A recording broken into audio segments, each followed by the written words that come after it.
Hey everyone, and welcome to this week's episode of the Top Shelf with yours truly, Anchorman. Nothing but the best for you guys this week. I took your advice 2 weeks back and switched back to my classic avatar you know and love, but let's get into this week's topic. This week I want to take a look at E3 2016 and give you guys some of my predictions for each of the press conferences that we see going forward from an informed position. I'll tell you what I anticipate to see rather than what I personally would like to see and give you the reasons why. E3 is a tricky show to predict because on some level you just have to accept that you're going to be wrong, especially with the rise in popularity of shows like Gamescom, which are taking more and more focus away from E3 as the place to be for fans. Not only that, but it's hard to anticipate new IPs because they keep those under wraps for the most part. What makes this E3 so interesting though is that more and more publishers are splitting off from showing their products in their own press events, and that means less shared time with Microsoft and Sony. So based on what we know so far, let's tackle my E3 2016 predictions. Let's start with EA since they're going first this year and have a lot of momentum after that Battlefield 1 trailer and are doing their own separate conference this year.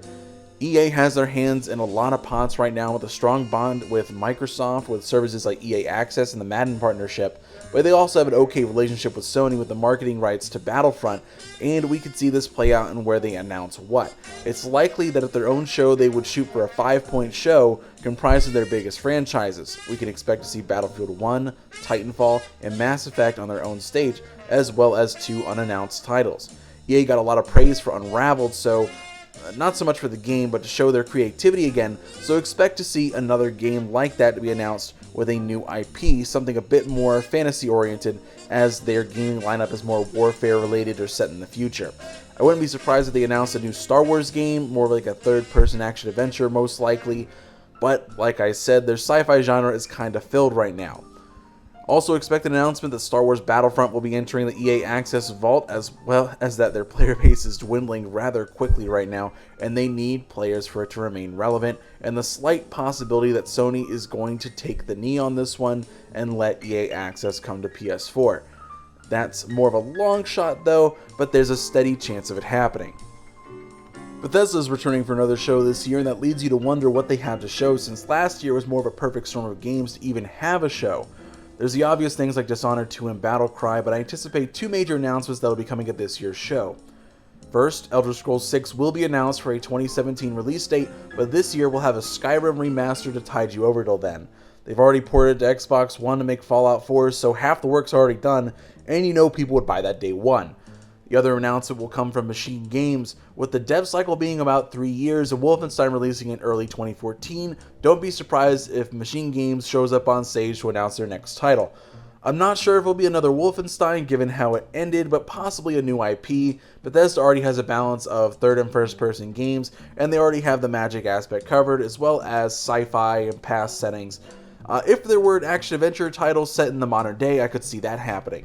There'll be a few small things like Fallout 4 mods finally coming to console, or the new DLC, or some stats for Doom, but those are the major announcements to look out for. Microsoft is splitting up their conferences again this year with an Xbox and PC conference. For Xbox, the obvious things will be Gears of War 4 gameplay, Crackdown, Recore, and Scalebound. But let's talk about Cuphead. Xbox has been teasing that game, putting it at shows, and delaying the shit out of that game. That game needs to be released yesterday, and if they don't release that game before holiday 2016, I'm going to be pissed. Expect another Forza game also to be announced for a release in 2016 like clockwork, which leaves Microsoft's holiday 2016 lineup kinda bare. They got Gears and Forza, which can either be extended by a third-person action-adventure title or a first-person shooter.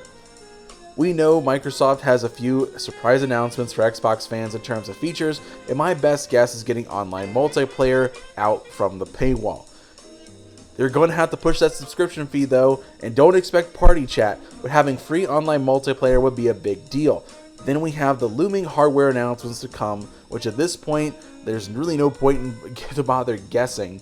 Xbox Slim seems probable, but a beefy upgrade is more of a long shot, but we'll leave it there. For Microsoft's PC conference, I'll assume it to be mostly announcements regarding the UWP and technological mumbo-jumbo, with a few games for Xbox announcing to be coming to PC. I don't see anything too big coming out of this though, but hey. Sony is in an interesting position as the console leader, but have a certain problem when it comes to their shows. Overpromising and under-delivering. What I mean by this is that Sony is known for promising a title, then we have to wait for an indefinite period of time before that's even delivered on. For example, No Man's Sky was announced in 2013, but got everyone excited for the title, but the game isn't releasing until after E3 this year. It's been a long time. Last year, Sony played on nostalgia with Shenmue 3, and it isn't coming anytime soon, and they're still out there looking for funding. Final Fantasy VII Remake, which is first going to be episodic, and then is rumored to be delayed till next year, and Last Guardian, which we can only assume is planned to be released this year. Don't hold your breath on this. That's the problem with Sony walking into this year, and they need to deliver on some of those promises. I don't think Sony is going to announce a new Crash Bandicoot game, as Activision still owns the rights, and Sony traditionally doesn't make games for IPs they don't own. This extends to the Spider-Man Sucker Punch rumor as well. However, I do see them announcing God of War 4 from Sony Santa Monica in 2017, but I don't think it'll be Norse mythology based. It just seems too obvious, it just doesn't seem probable.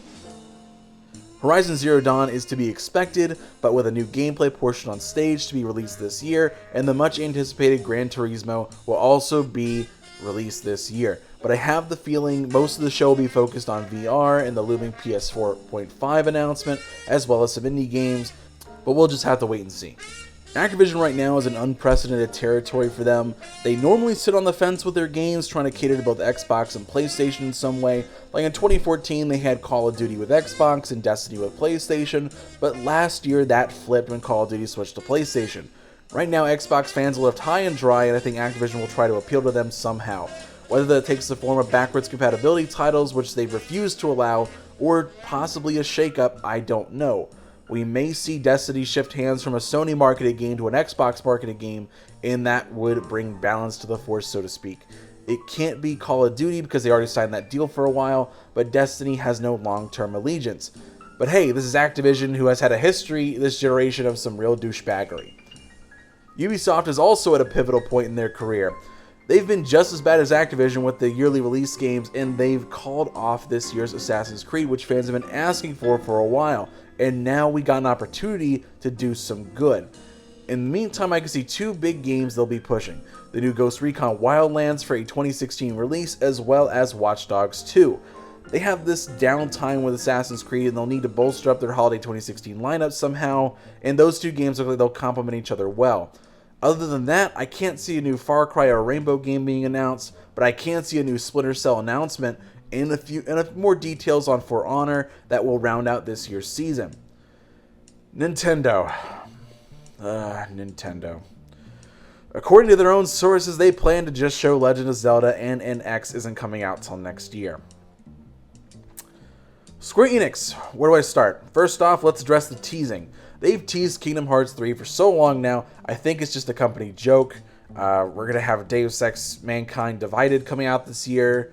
Expect more Hitman episodes and more Life is Strange, as well as some more mobile games, and we'll hear something about Final Fantasy, which is maybe delayed till next year, we don't know. I'm sure there'll be a few more Japanese games announced, but other than that, I got nothing else. Anyways, guys, those are my predictions for E3 2016. I'm sure most of these will be on point, and a few of them may be a little off. But remember, the one thing you guys need to remember when watching this year's E3, nothing actually exists till it has a firm release date. Treat it like that, and you won't set yourselves up for disappointment. This is Anchorman signing out. I'll see you guys on the next episode of Top Shelf.